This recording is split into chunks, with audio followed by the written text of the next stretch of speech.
Retrouvez-nous dans votre nouveau magazine ici à Niams Officiel Télévision. Bien sûr, présenté par votre humble servante Sarah Niamabou. C'est parti. Merci de votre confiance renouvelée, mesdames et messieurs. Bonjour et bonsoir. Bienvenue dans votre magazine qu'on en parle ici à Niams Officiel Télévision. Boyebi, celui qui a l'information a le pouvoir et notre peuple a droit à être informé. Ceux qui sont informés, na mama kambune sezali koleka na niveau de l'institution na biso, akoye bako sanctionner positivement topé négativement ba gouvernant o bazali ko gouverner mboka pambate mboka na biso sengeli tembola na confiance entre les gouvernants et les gouvernés.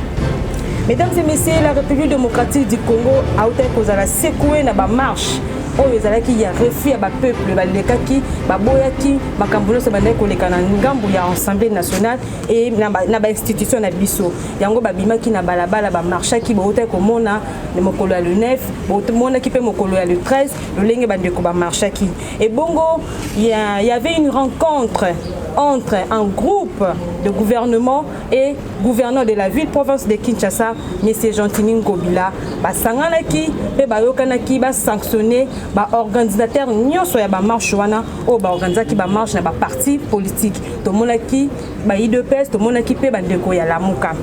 Et bongo moko bandeko ya gouvernement balobi bango babuki état d'urgence oyo mokonzi ya mboka Félix Tshisekedi alobaki na anosaki biso pona maladie oyo ya COVID-19 et bongo babakisaki pe lisusu bango ba exposaki peuple congolais na maladie oyo pendant que cette maladie existe babukaki mibeko yango il fallait qu'il ba sanctionner bango. Mesdames et messieurs, on va parler de ça dans ces plateaux de Niams Officiel Télévision. Mesdames et messieurs, aujourd'hui je ne suis pas seule, je suis accompagnée de ma conseillère Marlène Malela. Et là je dis bonjour Marlène. Bonjour Sarah Niamabou. Merci et mesdames et messieurs, on va recevoir aujourd'hui pour vous le membre de l'UDPS, Bango Bazali, Moko ya bandeko ya collectif ya intérieur, pour se présenter déjà. Là je dis bonjour monsieur Honoré. Bonjour madame. Bonjour monsieur Emmanuel. Bonjour madame la journaliste. Et bien nous comment se fait-il besoin de pouvoir, besoin tambola, besoin lukanini, besoin de pouvoir ou besoin de pouvoir té. Yebisa na bayimbo ka bazolanda yo nami. Madame, d'abord je suis étonné parce qu'il fallait d'abord se servir de ce qui se passe en Afrique du Sud avec ANC de l'ancien président Martin, de l'ancien président sud-africain Mandela. Vous connaissez les conditions dans lesquelles nous avons eu le pouvoir.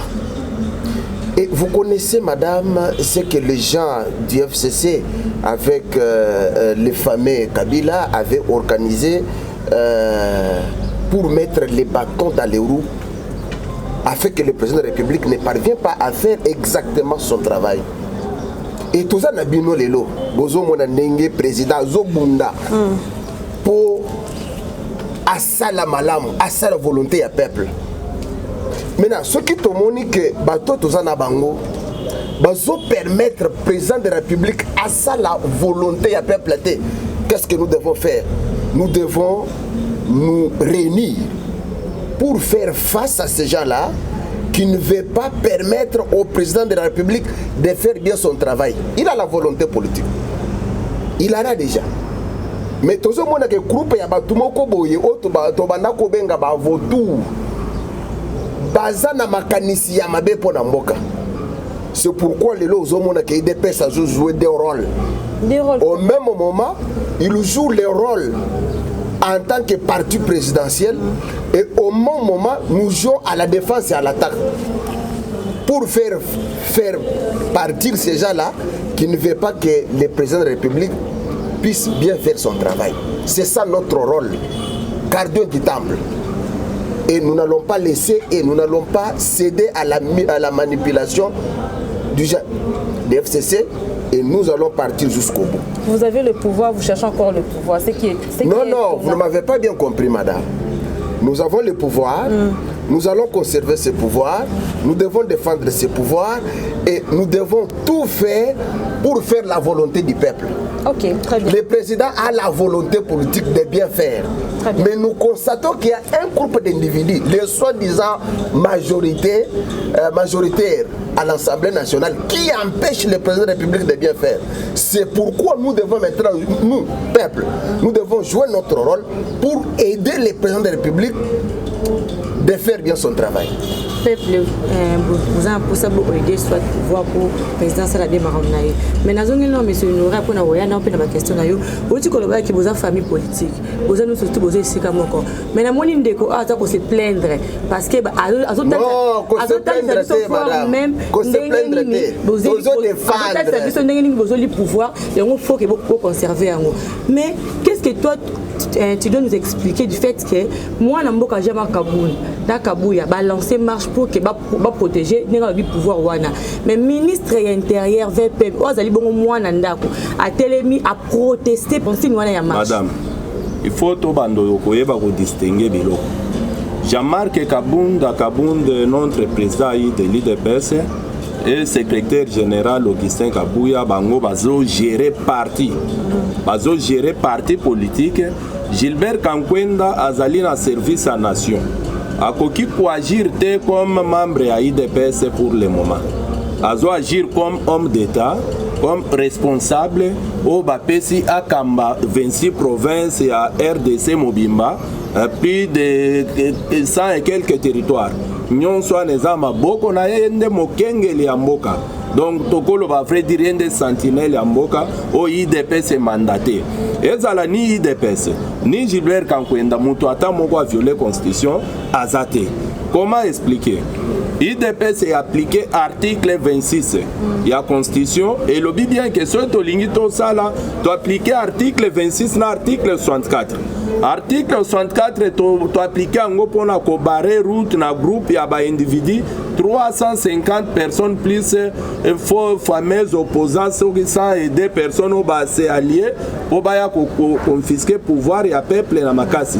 Yangwana IDPS appliqué article 64 to kiti na article 26 ya constitution lobi bien que tozali na régime ya information. Toza régime a kosenga demande te.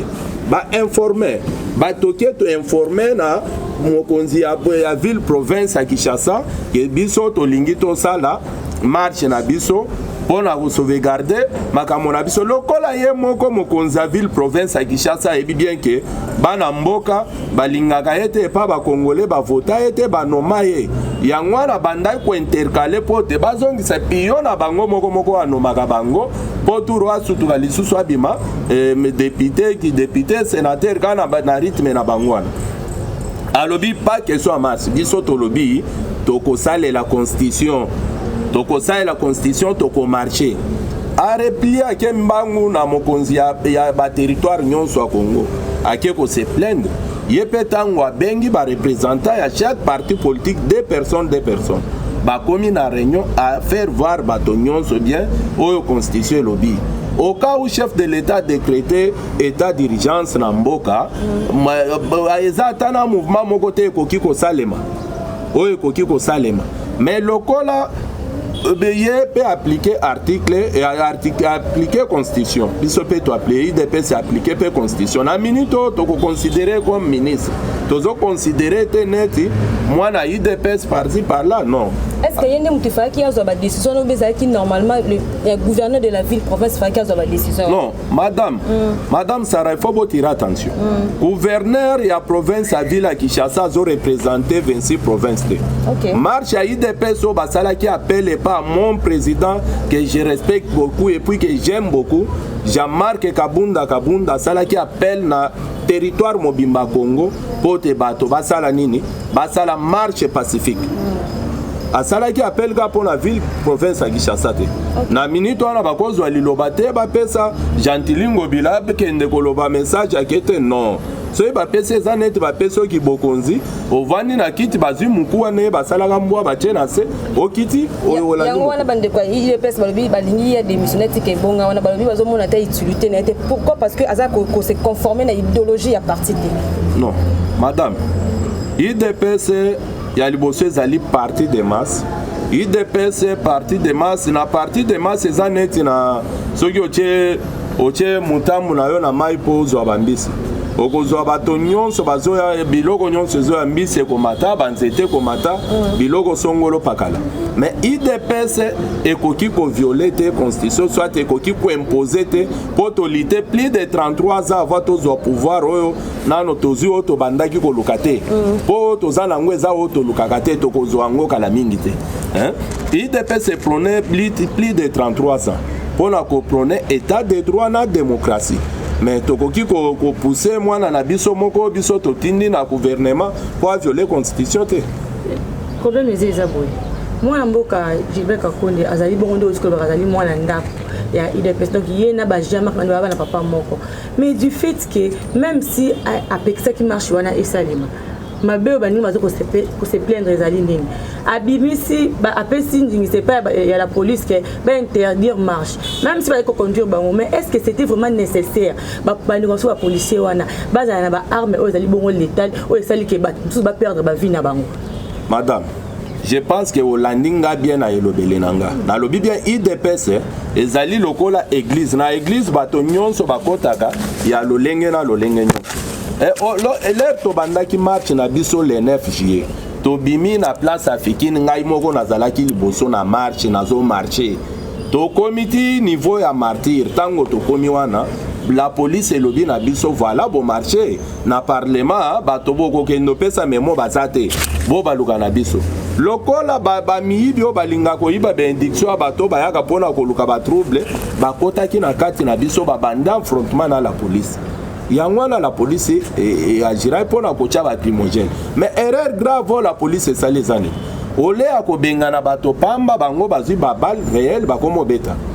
naza même na preuve ya mama moko ngai moko na memaki azwi balle na kingo na kiotika yango wana soki oyoki message ya excellence monsieur le ministre ya affaires intérieures Gilbert Kankwenda alobi ke bazo interpeller ba chef wa ba troupe alobi bien ba troupe balobi bien balobi teke ba chef wa ba parti politique non ba troupe eza nini na nzela wana tozaki na ba troupe différent ba bataillon ya la police toza ba troupe ya la police ya Mwamba ya Funa ya Changu bazalaki place wana basalaki sécurité mixte o bakotaki comme neti o troupe bakambake pa mama o soki mama Karim soki na ebite soki abota soki azala ndenini po mwasi azala na motema ba oyo mwasi oza motema te okomika tina niveau bandordonné babetaka bato bamazacha interpellation wana eza ya président la parti politique te eza nde ya bandeko na biso bapolicier oyo bazalaki wana mpona kosécuriser bino tout elin bamarche wana madame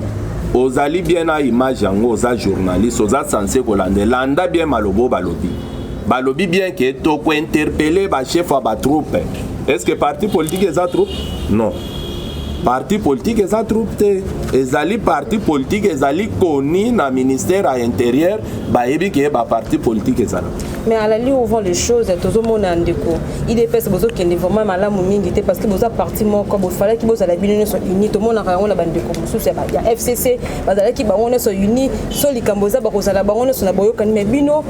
Il y a des militants qui ont micro na biso ya Niams balobi baza ko déclarer Gilbert a démissionné balingi était bazo regretter poste wana ba pesa ki mais yo awa na ba dur na yo ozo défendre mais finalement qu'est-ce qu'il faut pour la bozonga na moi sérénité parce que bokomi bozo kene na division madame ezala ngai ezala bandeko na biso balekaki avanga biso nyonso tozoloba même langage comment tozo soutenir ba action à chef de l'état soki ko tinga mwana mboka Gilbert Kankwenda violé na état d'urgence a autorisé marche c'est comme si a sali bras de fer na chef de l'état ou bien bozaki na posa ke yepe azwa bic rouge lokola ndeko tunda kasenda zu non yazo batela musala na ye à respecter le chef de l'État.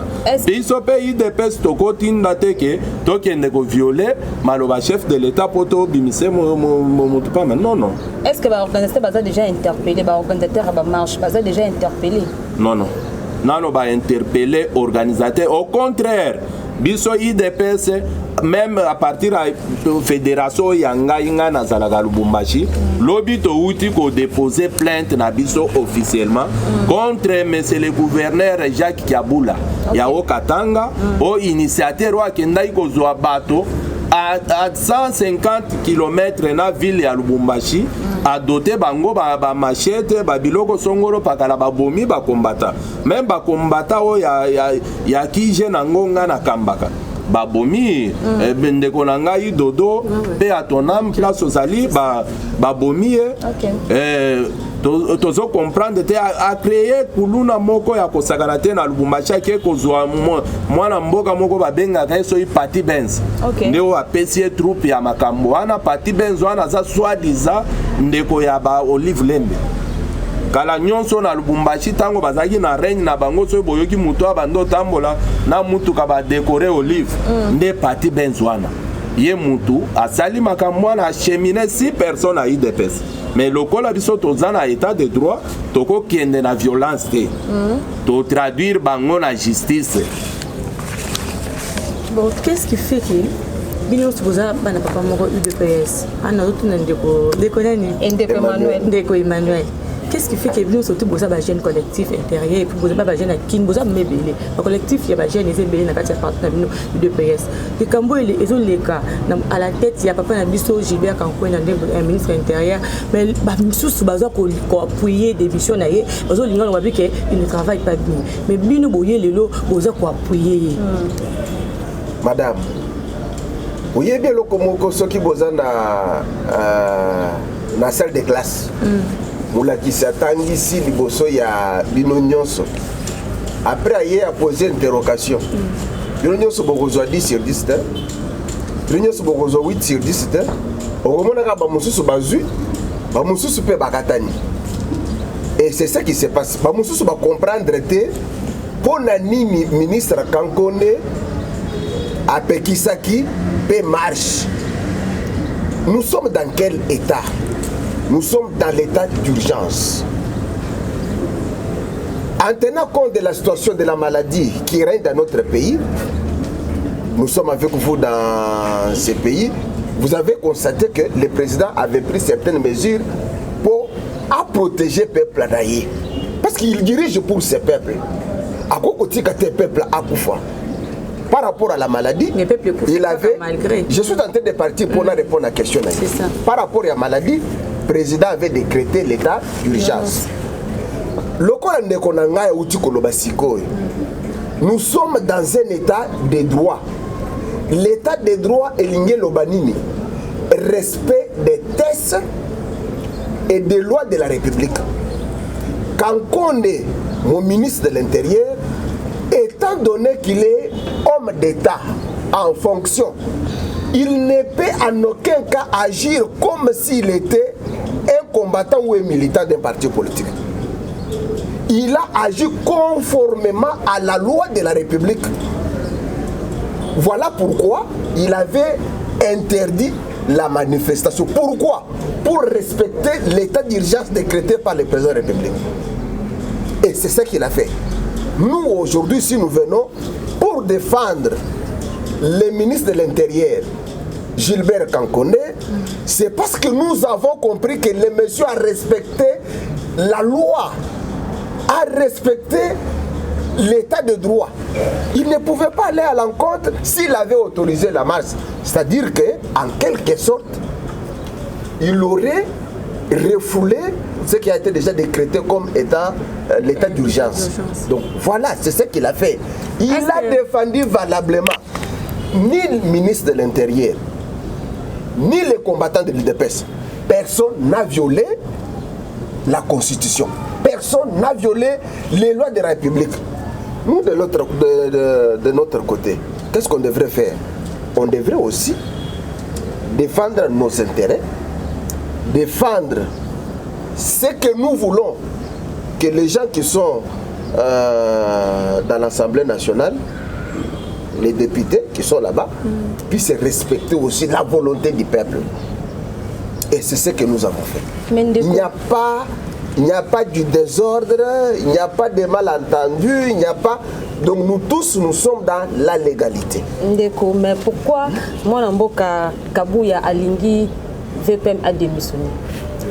Qui vous a dit que... Si, non, qui vous a dit que Augustin Kabouya, mon secrétaire général, que je salue en passant, veut que le ministre de l'Intérieur démissionne. Nous sommes informés. Non, c'est faux. Vous avez quelle source? Vous démentez ça. Vous avez quelle source d'information qui détermine? Non, vous êtes là pour représenter l'UDPS, mais vous avez non, madame, je suis là. Nous, on a suivi ça dans les réseaux sociaux. C'est une information. Je vous assure, on a suivi ça dans les réseaux sociaux. Jusqu'à présent, je vous assure, il n'y a pas un problème entre le secrétaire général de l'UDPS et le ministre de l'Intérieur. Il n'y en a pas. Sérieux? Oui. Au côté si vous dites que vous êtes déjà, vous avez appris, vous avez quelle source? Vous avez quelle source qui témoigne que... Ça circule comme d'hab. Non, ça ce sont les informations des réseaux sociaux. Mais c'est à vous de nous mais c'est ce que j'ai dit maintenant, je viens de le dire, que le ministre, mon secrétaire général, Augustin Kabouya, n'a aucun problème avec le ministre de l'Intérieur.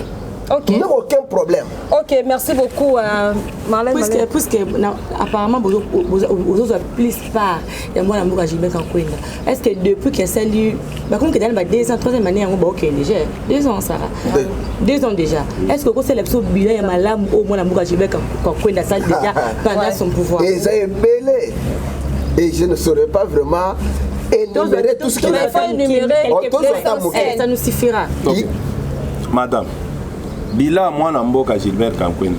Avant tozala mwana mboka Gilbert Kankwenda basala remise et reprise nande ko Basile Olongo. Bomona kia wato ya criminalité o ezalaki awa na kini.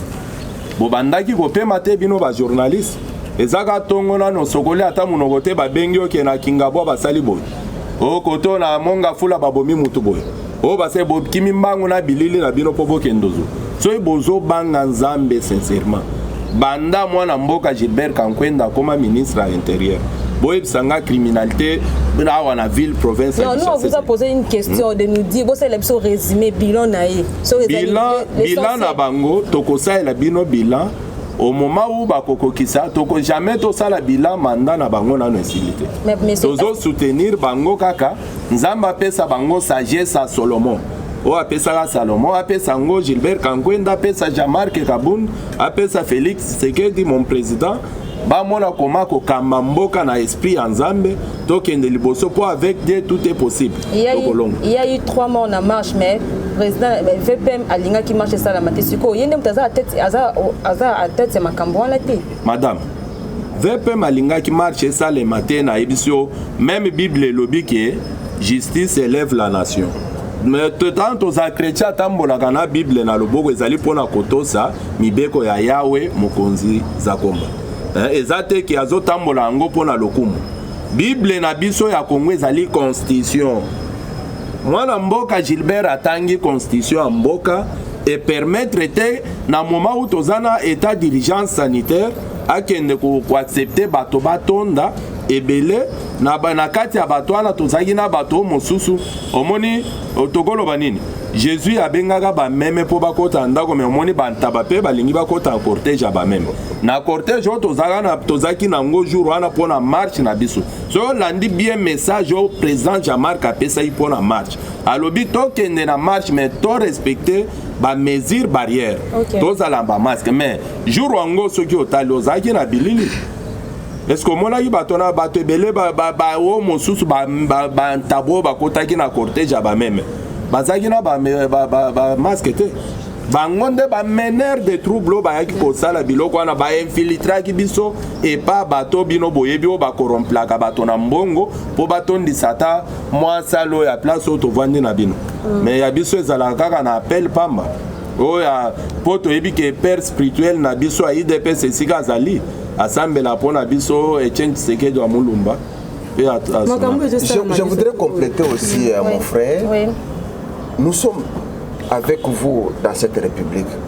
Est-ce que na minute bozo mona massacre ya Yumbi kama nous sapu Tiago zoye en otage que bisoto sala o bisoto lingi azana sagesse na yo Nzamba pese po a kamba na ngomboka azo kende na esprit na yo Nzamba inspiré ya ngwana lobi ke a moniteur intérêt ko boma coalition bolanda ki na discours a état ya anniversaire ya indépendance 60e de na alobi bien moi Félix azali mwana na Nzambe alobi bien na liboso Nzambe bakoko bazoyoka bien ke na lingi souci na nga ezali ya ke na mona ba pêcheur ba bongo la motema hein premier message na ye na stade de martyr tango abengaki to prier kuna sacrifier mboka mobimba na maboko ya Nzambe asengela bango bolimbisi Nzambe alimbisa bango na batiweri nyonso basala lokola bayoka kate ya mwana lobi aza posa na mutu abongola motema nde wakozala na ye oalingi obongola te aokende okufela na zamba lokola roi David bayebisaka ye atouche Saoul te atika ye akende okufa na zamba.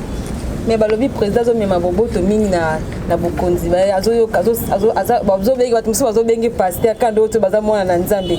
Est-ce que vraiment faut tambusa ngo bongo? Madame yo ndengo za mama soki ozana mwana na ndako na yo na peso exemple moko éducation za ebandaka na bas âge so ozana mwana na yo mwana salili kamo muke obetie ozwi shikoto betie mwana na kozala neni akokola mutu makasi akoya kuluna. Mais soki ozwi ka mwana ozopesa punition par exemple ozwi makolo tiese na mire maboko na se ndenge biso abando osala biso epa biso oba mwana obando kima mabe mosika olia kobetaka mwana otikala kuluna. Ndeko Emmanuel car ande bozolo bakozo appuyer président wana mais apparemment le président pas qui s'entretient na kati ya monde en politique to moni a mwana mboka Vital Kamerhe en étant en prison déjà ba katele peine naie mais toujours azo ko jouer salaire naie en étant directeur de chef de l'état wana ntotiki yango to yepe su awa mwana mboka tunda kasena ndenge na sali démission naie tozoka ba rumeur ezo circuler que FCC ezo proposer bino mutu moko oke soko lelo batie awa bato bakokufa na nzela sope na kotanga kombo na ko permettre nga ba ko mwa mboka pe mindako na ebite est-ce que vous avez que politique wana président de la République azo mema o bobi kazali autorité morale botangi ba kombo ba to surtout o bazana mandat na wana pe mwana vous que politique moi ça vraiment mwana makasi te za bo santu mingi. Maman, je vous donne raison parce que bon mesana qui déjà la dictature. Maintenant, dans le système actuel, pour comprendre yango, les années qui école ya sika.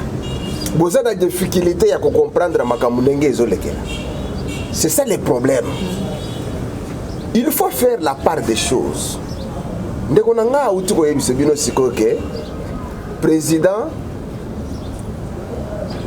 aza président ya batu nyonso, président de la République. Et puis yemoko lobaki ke selon les écritures saintes. Vous savez mboko qui déjà mboko na biloko moko ya mabe azobi misamboka quelque part. Il faut tondi mayango et de deux azo sala tout pour respecter les accords sur base de la constitution. Accord diabolique. Non, pas des accords diaboliques. Accord par rapport à la constitution. Madame, j'ai dit par rapport à la constitution. Madame, accord diabolique, oui, vous voyez que même Nzambe la Lola, à négocier na Sata pour Sata toucher tes amis à Job.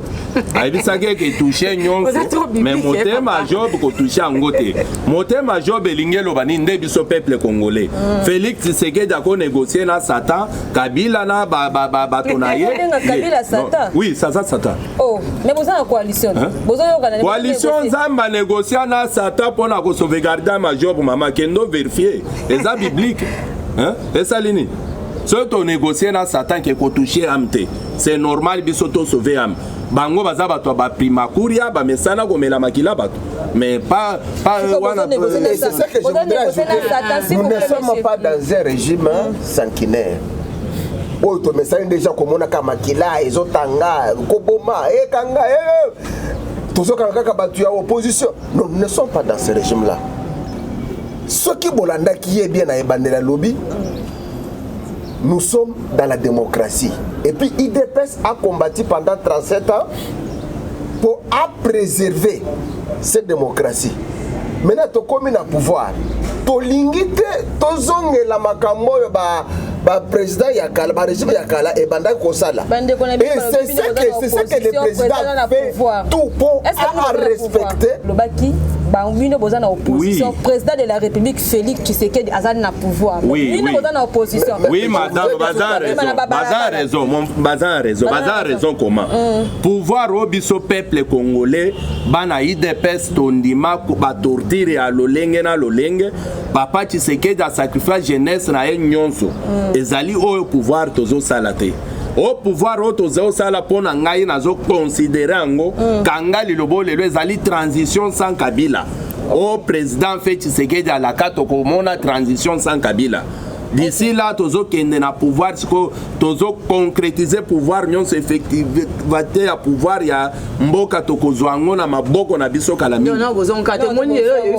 Oui, madame, oui, na boité na zo biso vérité. Pouvoir tozali nango na uti ko yebiso ke to Nzambe négocier na yebiso ke Nzambe a négocier na Satan pour na sauvegarder ma job. Elinge lobanini. Au pouvoir otozaki nango bato ba minaki mboka na biso. Vous imaginez sur 3000 officiers na Congo 2800 officiers baza ba étrangers wana mboka nini wana même Nzambe soki okoti na Bible entre Deutéronome Nzambe alobi boye bokende kopona mokonzi na mboka na bino oyo aza na nsoma mboka azala mwana mboka soki botie étranger mboka mobimbe kozala maudit. C'est raison pour laquelle ozomona lelo na monde mobimba bazo compter de ce que les pays les plus riches d'Afrique mais les pays les plus peuples pauvres d'Afrique ezali RDC pona nini po bochaki étranger na kamba biso azwi bande kona ya kotikosi bango na armée lelo musala nyonso ana nde oyo mwana mboka Félix Tshisekedi azo balaye avec le temps beaucoup pese raison maman mais alobi on attend que bino boko kabwana te FCC cash boko kabwana te maman finalement ozo embrayer biso to kabwana toko kabwana te bako kende nulle part soki boloko bako sale lango awa. Ah. Ok, nous comme vraiment cochité na magazine na bino qu'on en parle, monsieur Mwana Mboka à toi azali gouverneur ya Congo central bana Mboka ya bana Congo central balobi balingi a démissionner a tike bonga wana. Votre humble commentaire et beaucoup zalani par rapport à ça à Viwana. Bon. En fait nazo zongelaka maloba mokonzi ya mboka envoyé dédié na Congo pour changer Congo Félix Antoine Tshisekedi Tshilombo. Premier discours na ye na parlé du peuple alobaka na bisoke ya kosala maso a négocier ba changer monde ya ko voter ba tiaka ba gouverneur population banda ko voter bango. Pourquoi? Pour monaki corruption le kaki mingi na ba assemblée provinciale. Yangwana koza o nyonso ana nde bokomo mona lelo efale bo bato ba bando pese raison ndamu lokola bato ba votaki mwana mboka tuma tumwana bazali ba député provincial bato ba votaki ye bango nde ba voter lisusu motion yake alongwa balongola ye wana etali ni président etali ni bisote ezali institution à part ezo sala makambo na bango bazali autonome tozali na monde ya fédéralisme. Jamais pouvoir central et qui ne na wana ba quoi intervenir au cas où des autres des mais majorité na assemblée wana est décidé départ ya matumwana azali nano jeune nano qualité avenir ezali balobite ke pona ko vivre otika la gouverneur pona ngai na quoi porter papa na conseil que il est temps ceux qui a kokota retraite à côté à se préparer pona makambo mosusu place au abebisaki ayeba koma ko changer o toyokaki ke ezalaki na ba immoralité moko elekaki kuna aussi longtemps que constitution na biso interdire immoralité au sommet à ba institution tant nationale tant provinciale. Ok, mais apparemment le roi a besoin de conception avec Cameroun qui s'était président.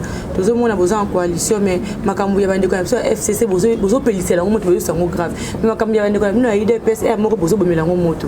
Exemple mon qui, tout le monde problème il y a moi en boka tundu akasenda. A démissionner directement parce que fi il y a Makambu ça qui pour le gouvernement na signature na. Et puis encore, tout le monde problème oh il y a moi en boka à tout moi na ba court de kati a démissionner comme Azali gouverneur postuler comme un État indépendant et puis en plus à soutenir l'action chef de l'État au moins que azo persister na kati ya kitu wana pe mutalobite pour alongo mais makamsu bitoni ya ministre était ndongo bazo bana basupso na ndenga sena c'est que il faut ba interpeller tout le monde interpellation wana mutu moko ta réagir mais pourquoi ka ya bato FCC minaku tunda directement na pepe zo tellement pour que bandeko wana bazo ata makasi ya ko exécuter na kati ya kiti na bango mais madame makambo était ni nano madame aux journalistes bando ça la vérification il y a si c'est 2 jours passés au les qui na immeuble intelligent okuti bato kuna te bazo manifester pour na eteni mutu akolo belete nezate biso mais toi qui interpellation non, non. Madame bazo interpeller chef de l'État garant de la nation magistrat suprême Aouti coordonné inspecteur et à finance à ça la audit sur gestion ya mbongo ya Covid-19 dès que basilisi audit wana bakuti ke ndeko na biso eteni asimbaki makila na ye asimbaki pe maboko na ye na makila ba wana etali biso te wana kokufa liwa na ye même Pierre abando tambola na Jésus mokolo wanga na Jésus akendaka ye moko komibo etala biso te Jida alors awangana ki mais mususu wana wo atrahisa ki Jésus et ça Judas. Maintenant je voudrais ajouter une chose. Problème il y a ministre Yabiso Eteni président a déjà ordonné les inspecteurs et finances pour auditer. Ce qui basilisi mustana na bango ba monike ministre Ayibaki on doit les mettre à la disposition de la justice. Maintenant mususu vieux abanda kobenga mwana na yemei vieux wana a faussaire boyebi vieux wana zape chef de travaux na université moko ya mwana ditu vieux wana nde bozo mona aza na ba dossier belé vieux a conseillé le gouvernement mobimba makam que basi ba déjà avis favorable maintenant yebisanga problème ya président et ça là qui wa bi président ya IDPS ezawa yo muto salimbeba na yo ba interpeller yo te biso to banda ko prôner état de droit maintenant état de droit ezokota na nini na ezokota déjà en action bon muso abandi colère c'est pourquoi l'état de droit la démocratie état de droit est plus dur que la dictature parce que wano accélère justice. Voilà, mesdames et messieurs, Tokomi vraiment Tokomi Nasuka ya magazine qu'on en parle. J'étais ravie de vous recevoir aujourd'hui dans ces plateaux des Niams officiels télévision. Maman de la fin de l'année par rapport à l'actualité nous sommes les Kanakati Yambo Cannabis et la République démocratique du Congo. Les amants de la fête parce que nakoya les sous. Ouais, moi de la fête par rapport à l'émission fait ça que carrière nangue c'est lelo non. Na senginde na ba peuple congolais nyonso bisika bozali avant ya kolala sambela pona mokonzi mboka nzambe asunga ye abatela ye. Poto benga nzambe ke yenda zali mokonzi mapinga ya lola. Mapinga lola eleki mapinga oyo ase Nzamba sungaye abatele bakisele mikolo a changé mboka na biso selon volonté ya Nzambe. Voilà ndeko Emmanuel ebongo yo peto retenir nini pona makambo ya ministre ya intérieur VPM. Nazoloba ministre de l'intérieur a respecté constitution, a respecté les tests de la République. A tosi mibeko bande kona biso ba comprena ki mabe démarche ministre intérieur. Il a respecté l'état d'urgence décrété par les chefs de l'État et puis a respecté Mibeko. Et puis je demande à tous les Congolais, nous avons seulement un seul patrimoine commun qui est la République démocratique du Congo. Tout ça la nyonso, tout battre la mboka na biso. Nous n'avons pas une autre république. Voilà, mesdames et messieurs, nous sommes arrivés à la fin de ces magazines qu'on en parle. C'était pour moi un réel plaisir de vous recevoir aujourd'hui. Et Tokoki Côté, les Matokomi, vraiment, merci Bolanda Kibiso partout dans le monde entier. Continuez de vous abonner ici à Niams officiel télévision et vous ne serez pas déçus. Je crois bien. On se retrouve demain. D'ici là, portez-vous bien.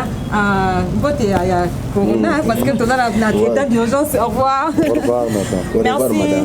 On se retrouve demain. Portez-vous bien. Bye bye. Bye. Retrouvez-nous dans votre nouveau magazine ici à Niams Officiel Télévision. Bien sûr, présenté par votre humble servante Sarah Niamabou. C'est parti.